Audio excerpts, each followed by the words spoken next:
Welcome. Today we journey to Migingo Island, a tiny speck of rock in Africa's largest lake. This is a world of struggle and resilience where life is lived at an intensity few can imagine. We'll uncover the realities and taboos that shape this unique, contested community. Hundreds thrive on a rock no larger than a football pitch, navigating political tensions and secret social codes. Prepare to have your ideas of space, community, and survival challenged. Let's begin. Migingo Island is a marvel of density, barely half an acre, yet home to hundreds. This tiny speck in Lake Victoria defies the imagination, a testament to human resilience and ingenuity. Despite its minuscule size, it supports a vibrant community, bustling with life and activity. From afar, it looks like a cluster of tin shacks, not an island. The roofs glint under the sun, a patchwork of metal that shelters the dreams and aspirations of its inhabitants. It's a place where every square inch is precious, a living mosaic of human endeavor. There's no soil, no trees, just every inch claimed and built upon. The ground is a hard, unyielding surface, yet it supports a thriving community. Here nature has been reshaped to fit human needs, a stark reminder of our ability to adapt and survive. Personal space vanishes, life spills into narrow alleys and public spaces. The island's pathways are a maze of human interaction, where every turn reveals a new story, a new face. It's a place where privacy is a luxury and community is a necessity.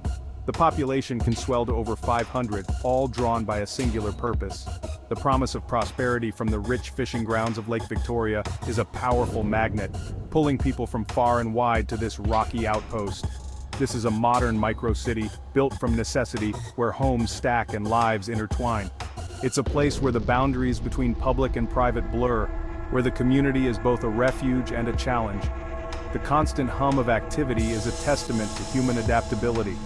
From dawn till dusk, the island pulses with energy, a living organism that never sleeps. It's a place where every moment is filled with purpose, where survival is a shared endeavor. Migingo is a vertical world, intimate and intense. It's a place where lives are lived in close quarters, where every action is witnessed, every emotion shared. Here, the human spirit is laid bare, a testament to our enduring will to thrive against all odds. Migingo sits like a tiny speck in the vast expanse of Lake Victoria, its rocky shores rising abruptly from the endless blue. This is Africa's largest lake, a shimmering inland sea shared by three nations, Kenya, Uganda, and Tanzania, each with a stake in its waters and the life it sustains. For millions of people, Lake Victoria is more than just a body of water. It's a source of food, income, and identity. But the lake is unpredictable, placid and glassy at sunrise, then whipped into chaos by sudden storms that can appear without warning. Migingo's location is both a blessing and a curse. The waters around it teem with fish, drawing fishermen from all sides. But these same waters are fiercely contested with invisible borders and frequent disputes between neighboring countries. Everything except fish must be brought in by boat: fresh water, food, fuel, even medicine. Each journey across the lake is a gamble, as storms can turn a routine supply run into a dangerous ordeal. Life here demands self-reliance. Islanders mend their own nets, build their own shelters, and look out for one another. But isolation also means that help is far away when trouble comes. The lake gives generously, but it can also take without warning. Its moods shape every aspect of daily life, from when to fish to how to survive the night. Islanders must learn to read the subtle signs in the sky and water, and navigate not just the waves but the shifting politics that surround them. On Migingo, the water is both friend and foe, a force that sustains life, but also tests the courage and resilience of all who call this island home. Migingo Island, a tiny speck in the vast expanse of Lake Victoria, exists for one reason above all others: the Nile perch. This remarkable fish is the lifeblood of the island, shaping its destiny and the daily lives of everyone who calls Migingo home. Without the Nile perch, Migingo would be little more than a rocky outcrop, forgotten by the world. This giant fish fuels a multi-million-dollar industry, its succulent flesh prized in restaurants and markets across the globe. From the shores of Lake Victoria, the Nile perch travels thousands of miles, ending up on dinner plates in Europe, Asia, and beyond. The demand is relentless, and the profits are enormous, turning this fish into what many call silver gold. The waters surrounding Migingo are among the richest fishing grounds in all of Africa, drawing hopeful fishermen from both Kenya and Uganda. Every day, new faces arrive, lured by stories of fortune and the promise of a better life. The competition is fierce, but the rewards can be life-changing for those who succeed. Each morning, long before the sun rises, boats set out into the darkness, braving the unpredictable waters of Lake Victoria. By dawn, they return, their holds filled with Nile perch. The catch is quickly sold, packed on ice, and shipped to the mainland, where it begins its journey to distant markets. The entire economy of Migingo revolves around this single species. Every transaction, every job, every meal is tied to the Nile perch. For the people here, the fish is not just a source of income, it is a way of life, a symbol of hope, and sometimes a cause for conflict. But the Nile perch is under threat.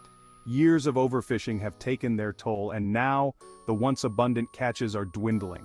As the fish become scarcer, competition intensifies, leading to tension and uncertainty about the future. The very resource that built Migingo is now at risk of disappearing. The fish that built Migingo, that brought prosperity and hope, could also be the force that leads to its downfall. If the Nile perch vanish, so too will the livelihoods and dreams of those who depend on it. The silver gold rush has brought both blessing and burden to Migingo. It is a race against time, a ticking clock that reminds everyone here that fortune can be fleeting, and that the future of the island hangs in the balance. Migingo is caught in a tug-of-war between Kenya and Uganda. Colonial-era maps left the border unclear, fueling a tense, ongoing dispute. Ugandan authorities often dominate, even as most residents are Kenyan. Fishermen pay taxes to both sides, and armed personnel from both nations patrol the tiny island. Here, every day is a balancing act between national pride and survival. There are no roads or vehicles on Migingo, just a maze of narrow alleys. Islanders move with practiced agility, carrying goods through tight spaces. The ground is uneven, every step deliberate. Boats are the main link to the outside world, crowding the island's edge. Life is lived up close. The alleys double as living rooms, markets, and playgrounds. Children learn to navigate this vertical world early. On Migingo, movement is constant, stillness is rare. When night falls, Migingo glows with the hum of petrol generators. There's no central power, electricity is a luxury, rationed and expensive. Businesses rely on generators. Most homes use kerosene lamps or torches. Charging a phone means paying at a generator-powered station. Refrigeration is rare, so fish must leave the island quickly. Small solar panels are appearing, a quiet shift towards sustainability. Every drop of fuel and watt of power is precious here. Migingo is more than a fishing outpost, it's a micro-city. 4 bars, tiny shops, a pharmacy, and even makeshift cinemas fill every available space. A home by day might become a restaurant or hotel by night. The island's informal economy is vibrant and resourceful. Social hubs like bars and cinemas offer escape and connection. Against all odds, the islanders have built a functioning society. Law and order on Migingo is a tangled web. Both Kenya and Uganda maintain police or military posts, each enforcing their own rules. Residents often don't know which authority to answer to.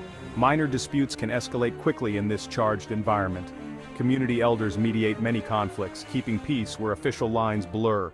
Informal justice is essential for harmony. Migingo's population is overwhelmingly male. Fishermen, traders, boat operators.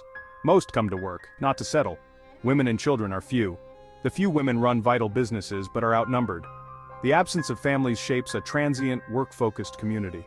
Relationships are fleeting, and mobile phones are lifelines to loved ones on the mainland. The money earned here supports families far away. Beneath the island's energy is a quiet longing for home. Surrounded by water, Migingo has no fresh supply. Every drop for drinking, cooking, and washing is ferried in by boat. Water is expensive and precious, its arrival eagerly awaited. Bad weather can cut off supply, making scarcity a constant threat. Showers are rare, laundry is minimal, and every liter is rationed. Water scarcity shapes daily life and routines. Migingo is a melting pot of cultures and languages. Luo, Swahili, and English echo through the alleys, bridging divides. Diverse customs and foods coexist in this compressed space. Shared hardship forges a unique Migingo identity. Tensions can flare, but cooperation is essential for survival. Diversity is both a challenge and a strength. With no privacy, Migingo relies on unspoken social codes. Discretion in relationships is vital, public disputes are avoided. Islanders grant each other psychological privacy even in close quarters. Taboos govern fishing and daily life. Boasting or breaking certain rules brings bad luck. Social harmony depends on respecting these invisible boundaries. Breaking the code risks ostracism in this tight-knit world. Superstition and ritual are woven into Migingo's daily life.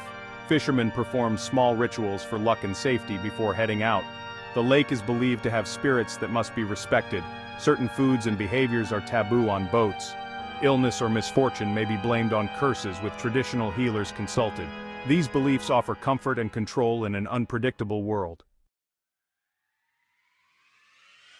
Despite hardship, Migingo's greatest strength is its community. Mutual support is a survival strategy. Helping a neighbor today means help tomorrow.